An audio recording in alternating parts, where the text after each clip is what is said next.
I'm going to hit you with a bunch of the conference championship lines. You tell me what's standing out to you early on championship week.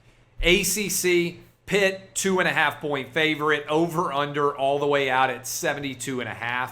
Michigan, an 11.5-point favorite over Iowa, over under really low, 43.5 there.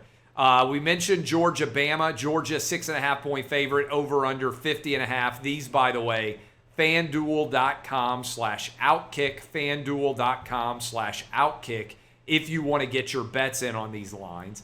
Baylor against Oklahoma State. The Cowboys, Oklahoma State, a 3.5-point favorite, over under 46.5. And then on Friday night, Oregon against Utah. Utah, a 2.5-point favorite, over under 59.5. Those are the Power 5 conference title games. What jumps out at you, Furman, in general about those games?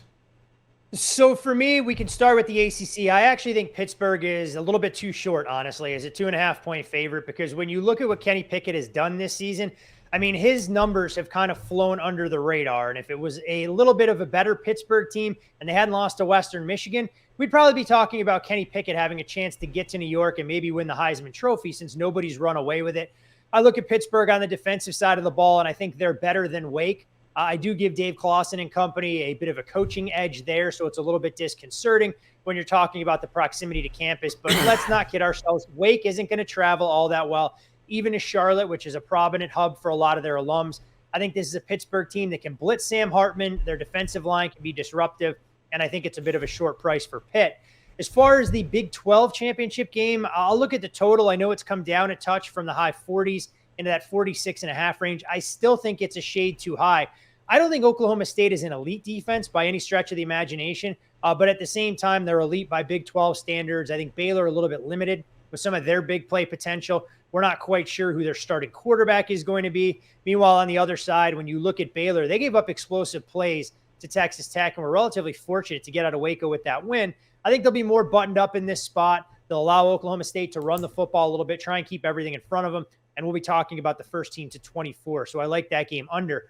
The contest I'm most intrigued to watch, though, will be the Big Ten Championship, because I want to see if Michigan can run it back with the same level of commitment, the same level of focus, and the same level of emotion that we saw, boiling to the surface in their upset win against Ohio State last Saturday.